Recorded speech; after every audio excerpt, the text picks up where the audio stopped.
बिस्मिल्लाहिर्रहमानिर्रहीम। अस्सलाम वालेकुम नाज़रीन, आप देख रहे हैं मेरा यूट्यूब चैनल दीन और दुनिया की बातें में सबका इस्तकबाल है। चलिए शुरू करते हैं हमारी आज की वीडियो। नाज़रीन, कुरान की हैरान करने वाली, चौंका देने वाली बातें आज हम एक्सप्लेन करने वाले हैं जो कि साइंस के भी होश उड़ा देंगी। जब साइंस नहीं था, मैथ्स नहीं था, जब दुनिया ही मौजूद नहीं थी, फिर भी आज की साइंस टेक्नोलॉजी की बातें कुरान में मौजूद है।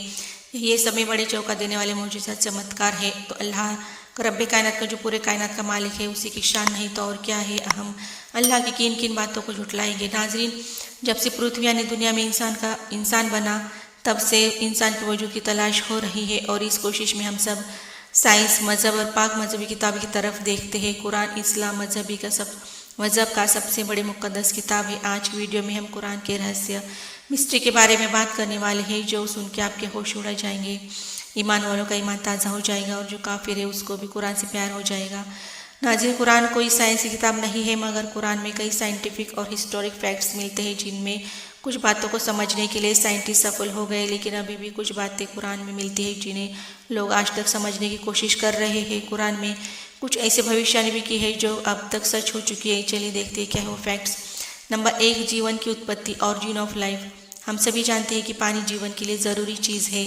कुरान इसी बात में असाधारण दावा करता है कि कुरान पाक कहता है कि जिंदगी पानी में पैदा हुई है। पानी को ही पृथ्वी पे जीवन की उत्पत्ति का मूल तत्व माना गया है। इसकी पुष्टि इस बात से होती है कि पृथ्वी पर रहने वाले जानवर, जीवों के सेल्स पानी से बने हुए हैं। मिसाल के तौर पर किसी भी जंतु की कोशिकाओं में 80% पानी होता है। फैक्ट ये है कि जिंदा प्राणी यानी सजीव पानी से ही बने होते हैं। इसकी तहकीक माइक्रोस्कोप के आविष्कार के बाद हुई है। अरब में रेगिस्तान में रहने वालों की सोच अपने आप में हैरान करने वाली है कि पृथ्वी पर जीवन की पानी की वजह से पॉसिबल है। नंबर 2, लोहा नेचुरल तौर पर पृथ्वी पर पाने वाली चीज़ नहीं है। ये पृथ्वी पर अंतरिक्ष से आया है। ये सब में चौंकाने वाली बात है, लेकिन ये सच है। साइंटिस्ट लोगों ने खोज लिया है कि अरबों साल पहले पृथ्वी की टक्कर उल्का पिंड से हुई थी और ये उल्का पिंड लोहे से भरे हुए थे और पृथ्वी से टकराने की वजह से ज़बरदस्त धमाका हुआ और ये फैल गए। कुरान पाक में आयत नंबर 57:25 में फरमाता है कि हमने लोहे को ज़मीन पर भेजा है पूरे दुनिया के इंसानों के फ़ायदे के लिए। लोहा धरती का नहीं है, दूसरे दुनिया से आया है। इस बात की प्रूफ करना, साबित करना नामुमकिन लगता है। Number 3, sky protection. आसमान हमारी हिफाजत करता है।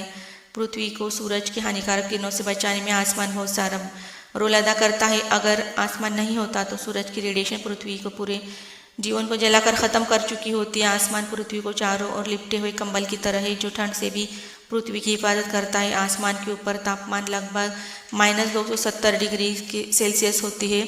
आसमान अर्थ पर पृथ्वी पर ग्रीन हाउस इफेक्ट पैदा करके पृथ्वी को सूरज की रेडिएशन और जमा कर देने वाले ठंड से महफूज रखता है। जो आसमान के काम है हमें प्रोटेक्ट करते हैं। कुरान पाक में आयत नंबर 31-32 में कहता है कि हमने आसमान को तुम्हारे लिए एक हिफाजती छत बनाया है और तुम हमारे इशारों को नज़रअंदाज कर रहे हो। कुरान आसमान को अल्लाह ने बनाया हुआ छत बताती है। आधुनिक साइंस के थ्रू आसमान का पृथ्वी को प्रोटेक्ट करने की क्षमता 20वीं सदी में हुई इस रिसर्च से साबित होती है। नंबर 4, पहाड़, द माउंटेनिंग। कुरान पाक में पहाड़ों के बारे में बहुत ही खास पहलू है। क्या हमने दुनिया को आराम करने वाली जगह नहीं बनाया? क्या पहाड़ों को धरती का खूंटा नहीं बनाया? कुरान हमें बताता है पहाड़ों की जड़ें ज़मीन के नीचे बहुत गहरी है। पहाड़ ज़मीन के ऊपर जितना कई ज़्यादा उससे नीचे गड़े हुए होते हैं। यानी 10% हमें ज़मीन के ऊपर दिखते हैं तो 90% वो नीचे गड़े हुए होते हैं। पूरी ज़मीन का अर्थ का बैलेंस संभाले हुए है। इनका प्रूफ जियोफिजिक्स फ्रैंक प्रेस ने द्वारा लिखी हुई किताब अर्थ में भी लिखा है। पहाड़ पृथ्वी पर खूंटे की तरह जमे हुए हैं। माउंट एवरेस्ट के सब में बड़ा पहाड़ है जिसकी ऊंचाई 9 किलोमीटर अर्थ के ऊपर और नीचे 125 किलोमीटर गहराई है। उसको और पता 20वीं सदी की शुरुआत में प्लेट टेक्टोनिक टेक्निक से हुआ है। नंबर 5, एक्सपेंडिंग यूनिवर्स, ब्रह्मांड का विस्तार। कुरान पाक की आयत 51:47 में बताया है कि ब्रह्मांड को हमने अपनी शक्तियों से बनाया है और इसको हम बढ़ाते रहेंगे। ये रहस्य हम पिछली सदी में जान चुके हैं। जाने माने फिजिक्स स्टीफन हॉकिंस अपनी किताब a brief history of time में लिखते हैं कि ब्रह्मांड को बढ़ाने की खोज 20वीं सेंचुरी में सब में बड़ी क्रांतियों में से एक है। चौंकाने वाली बात यह है कि कुरान में इस बात का जिक्र टेलीस्कोप के खोजने से पहले ही हुआ था। नंबर 6, सन्स ऑर्बिट सूरज की कक्षा 1512 में एस्ट्रोनॉमर निकोलस कॉपरनिकस ने सूरज के बारे में अपनी राय पेश की। उनके मुताबिक सूरज अपने कक्ष में स्थिर रहता है और बाकी के ग्रह उसके इर्द गिर्द चक्कर लगाते हैं। ये नजरिया कि सूरज स्थिर है 20वीं सदी तक तमाम खगोल वैज्ञानिक में कायम था, मगर अब ये वैज्ञानिक तथ्य है कि सूरज स्थिर नहीं है, बल्कि वो हमारी मिल्की वे गैलेक्सी में मध्य में घूमता रहता है। कुरान में इस बात का जिक्र 2133 में आयत में आता है, जिसने चांद सूरज रात दिन को बनाया अल्लाह है, और ये चांद सितारे अब अपनी कक्ष में तैरते रहते हैं। 2 दशकों तक कुरान खगोल वैज्ञानिकों द्वारा गलत समझा जा रहा था, लेकिन अब हम जानते हैं सूरज से संबंधित कुरान का दावा आज के साइंस से सच साबित होता है। नंबर 7 द ओशियन समुंदर। कुरान में आयत नंबर 2440 में फरमाता है कि गहरे समुंदर के अंधेरे जो लहरों से घिरे हुए है, उसके ऊपर बादल हो, उसके ऊपर फिर अंधेरा हो, एक के ऊपर एक छाए हुए, इतना अंधेरा कि हाथ भी नज़र नहीं आएगा, और जिसको अल्लाह रोशनी ना दे उसे कहीं भी रोशनी नहीं मिल सकती। आमतौर पर यह समझा जाता है कि लहरें समुंदर के ऊपर होते हैं, हालांकि समुंदर वैज्ञानिक ओशियन साइंटिस्ट तहकीक कर चुके हैं कि लहरें सिर्फ ऊपरी सतह पर नहीं बल्कि नीचे भी होते हैं। ये लहरें इतनी आसानी से दिखाई नहीं देते, इनके सिर्फ ख़ास मशीनों के ज़रिए से देखा जा सकता है। कुरान पाक समुद्र के गहराई के अंधेरे के ऊपर चलने वाली लहरें और उसके ऊपर चलने वाली लहरें, उसके ऊपर बादलों के बारे में हमें बताती है। कुरान की ये बातें सिर्फ इसलिए काबिल तारीफ़ नहीं है कि समुंदर के अंदरूनी लहर के बारे में बात करती है, बल्कि इसलिए भी है कि ये समुंदर के अंदर गहराई के अंधेरे में के बारे में बयान करता है। आज की टाइम में भी इंसान बिना ब्रीथिंग के इक्विपमेंट के यूज़ किए केवल 70 मीटर गहराई तक जा सकता है। वहाँ तक रोशनी ज़रूर होती है, मगर 1000 मीटर तक की बात करें तो वहाँ बहुत ज़्यादा अंधेरा होता है। दुनिया बनने से पहले पता लगाना कैसे मुमकिन हुआ, अपने आप में रहस्य है। नंबर 8 लाइंग और एंड मूवमेंट, झूठ और हमारी हरकतें।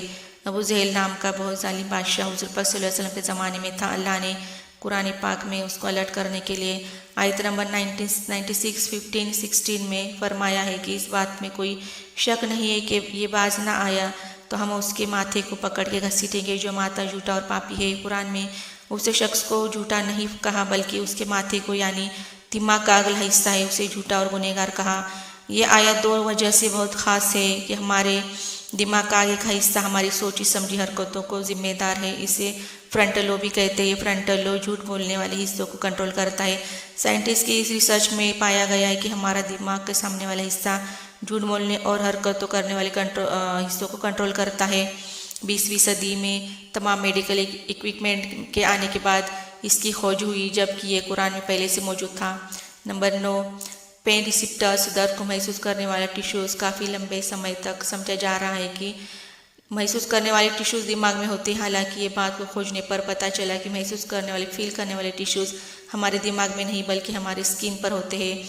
इनके बिना दर्द को महसूस नहीं किया जा सकता है। कुरान पाक की 4 और 56 आयत को फोकस करने पर मालूम पड़ता है कि जिन लोगों ने हमारे खुलासे को झूठ समझा है उन्हें हम आग में जल जाएंगे, उनकी खाल जल जाएंगी तो हम उन्हें फिर से नई खाल बदल कर उन्हें चढ़ाएंगे, फिर से अजाब का मज़ा चखाएंगे। बेशक अल्लाह पावरफुल है, पूरे कायनात का बादशाह है। कुरान ने पहले ही इस बात को बता दिया था कि महसूस करने वाले टिश्यू स्किन में होते हैं, ना कि दिमाग में। ये भी साइंटिस्ट सर्च के बाद में पता चला।